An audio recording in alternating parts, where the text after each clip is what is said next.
नमस्कार, मी अक्षय जागीरदार आणि आपण पाहत आहात सकलम न्यूज अनालिसिस मध्ये आपणा सर्वांचं सहर्ष स्वागत आहे। आजच्या ठळक घडामोडी आणि त्यांचं सविस्तर विश्लेषण आज आपण पाहणार आहोत। कोल्हापूर आणि इचलकरंजी महानगरपालिका निवडणुकीसाठी उद्या शनिवारी भाजपचा प्रचार शुभारंभ। मुख्यमंत्री देवेंद्र फडणवीस उद्या 3 जानेवारी रोजी महायुतीच्या उमेदवारांचा प्रचार करण्यासाठी इचलकरंजी दौऱ्यावर येणार आहेत। इचलकरंजी शहराच्या मुख्य मार्गावर फडणवीस यांचा रोड शो होणार आहे। हा रोड शो राजर्षी छत्रपती शाहू महाराज पुतळा येथून सुरुवात होणार आहे। त्यानंतर शिवतीर्थ, शंभूतीर्थ, महात्मा गांधी पुतळा, राजवाडा चौक या मार्गावर हा रोड शो होणार आहे।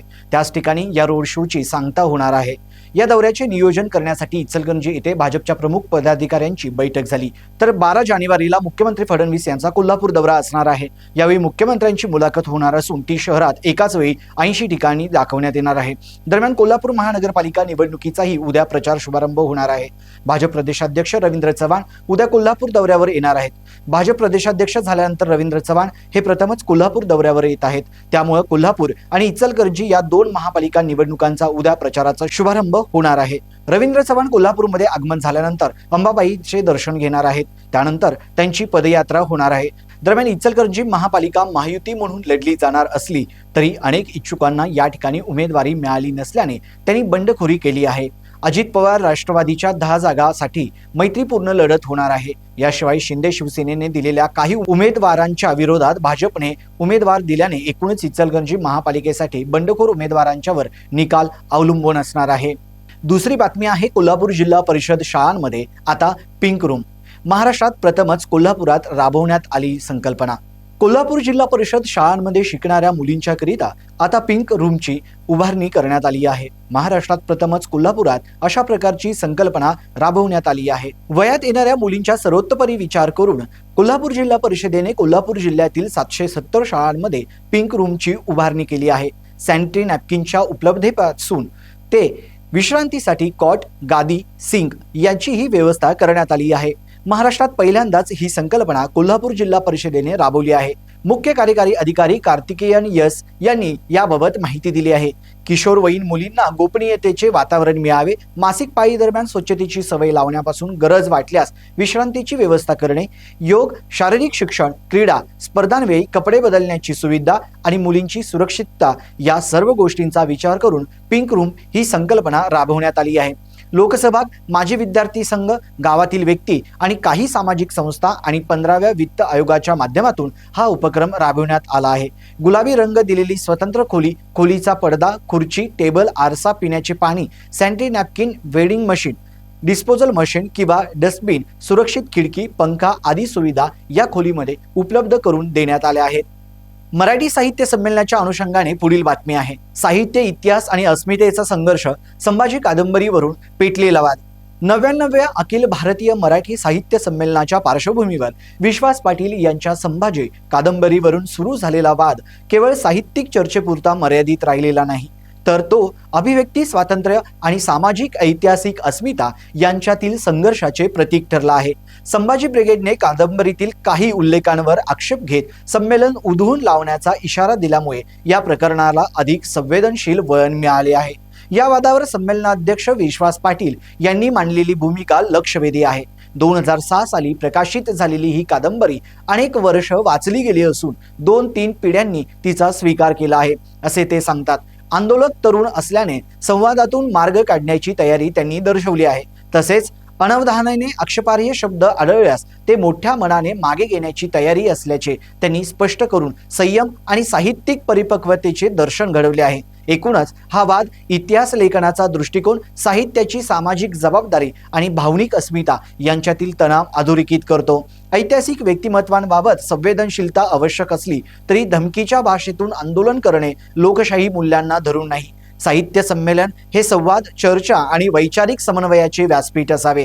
हा वाद चर्चेतून सुटल्यास मराठी साहित्य विश्वासाठी तो सकारात्मक ठरेल, अन्यथा साहित्य, इतिहास आणि राजकारणातील संघर्ष अधिक तीव्र होण्याची शक्यता निर्माण होईल।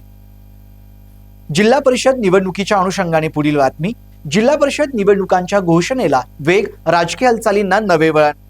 राज्यात महापालिका निवडणुकांची रणधुमाळी सुरू असतानाच आता जिल्हा परिषद निवडणुकांची चाहूल लागल्याने ग्रामीण राजकारणही तापू लागले आहे।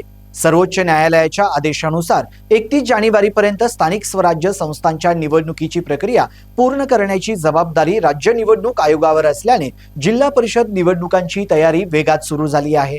6 आणि 7 जानेवारी रोजी राज्य निवडणूक आयोगाने बोलावलेल्या महत्त्वाच्या बैठकीत मतदानाच्या अंतिम तारखांवर शिक्कामोर्तब होण्याची शक्यता आहे। महापालिका निवडणुकांमुळे सध्या प्रशासन आणि मनुष्यबळ व्यस्त असले तरी 16 जानेवारी नंतर जिल्हा परिषदांसाठी मतदान प्रक्रिया पार पडण्याचे संकेत आहेत।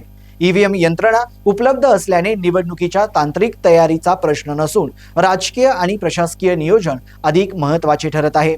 आरक्षणाच्या मुद्द्यामुळे राज्यातील 12 जिल्हा परिषदा आणि 125 पंचायत समित्यांमध्येच निवडणुका होण्याची शक्यता असून ज्या ठिकाणी आरक्षण 50% जास्त आहे तेथे निवडणुका स्थगित राहू शकतात।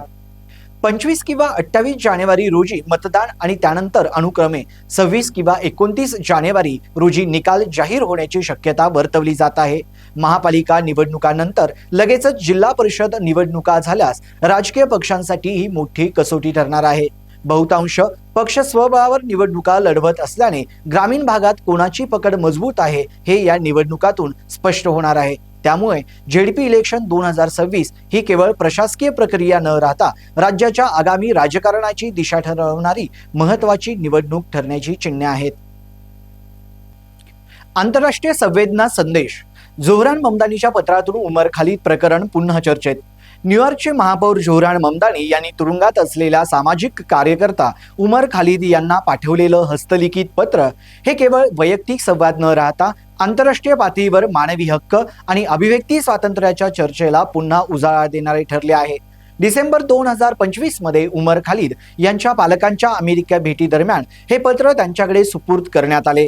ही बाबच या विषयाचे जागतिक महत्त्व अधोरेखित करते। ममदानी यांनी पत्रात उमर खालिद यांच्या विचारांचा उल्लेख करत कडवटपणा मनावर हावी होऊ न देण्याचा संदेश दिला आहे। आम्ही सर्वजण तुझाच विचार करत आहोत। हे शब्द केवळ सांत्वन देणारे नाहीत तर राजकीय आणि वैचारिक पातळीवरील एकजुटीचे प्रतीक आहेत। एका अमेरिकन शहराच्या महापौरांकडून भारतीय सामाजिक कार्यकर्त्याला असा थेट पाठिंबा मिळणे हे भारतातील लोकशाही, असहमती आणि राजसत्तेच्या भूमिकेवर अप्रत्यक्ष भाष्य करते। एकूणच हे पत्र उमर खालिद प्रकरणाला पुन्हा आंतरराष्ट्रीय लक्ष वेधून देते। व्यक्ती स्वातंत्र्य, मतभिन्नता आणि मानवी हक्क यांसारख्या मुद्द्यांवर जागतिक पातळीवर होणाऱ्या प्रतिक्रिया भारताच्या अंतर्गत राजकारणावरही परिणाम घडवू शकतात। त्यामुळे ममदानी यांचे हे पत्र केवळ भावनिक संवेदना न राहता लोकशाही मूल्यांच्या बाजूने उभे राहणारे एक राजकीय आणि नैतिक विधान म्हणून पाहिले जात आहे। या होत्या आजच्या ठळक घडामोडी आणि त्यांचं सविस्तर विश्लेषण। पाहत राहा सकलम न्यूज अनालिसिस। धन्यवाद।